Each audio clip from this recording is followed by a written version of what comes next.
Gallwn ni fynd o'r Premier League I Gaernarfon mewn 2 funud?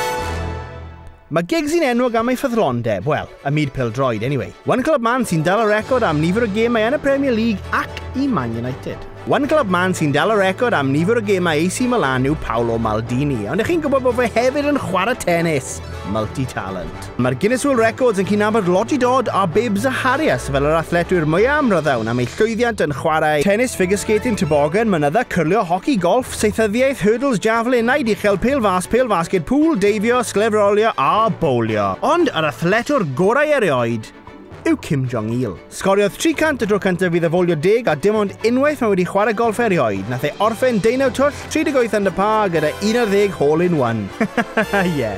Pan o'n ei brifysgol, nath ei hefyd ysgrifennu 1500 o lyfrau. Nes I jyst cysgu, a ddatblygu dibyniaeth ar satay chicken skewers. Rwy'n nath actually ysgrifennu gwerth 1500 o lyfrau oedd Charles Hamilton, a ysgrifennodd Billy Bunter dan yr enw Frank Richards. Silence Dogood yw pen imiteithio'r amser Benjamin Franklin. O falle bod chi ddim yn gwybod bod hen Ben yn nofio'r gwych bron iddo agor ysgol nofio. Ond nid yw pob gleidydd mor lwcus yn y dŵr. Cafodd Marcel Zec ei garcharu ar ôl trip i'r pwll y 2015 ar ôl iddo ddangos ei dramp stamp Naziaidd.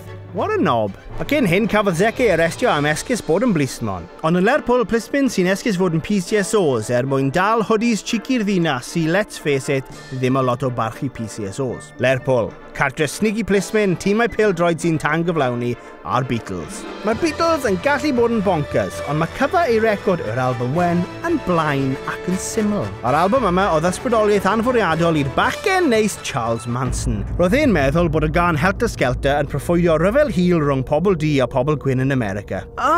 Mae'r neges yna mor amlwg pan bod chi'n gwbl nuts. A Helter Skelter yw teitl mural enfawr a beintiwyd gan Ed Povey. Mae'r milyn yn cynnwys enwogion a hanes lleol ac mae ei weld yng Nghaernarfon.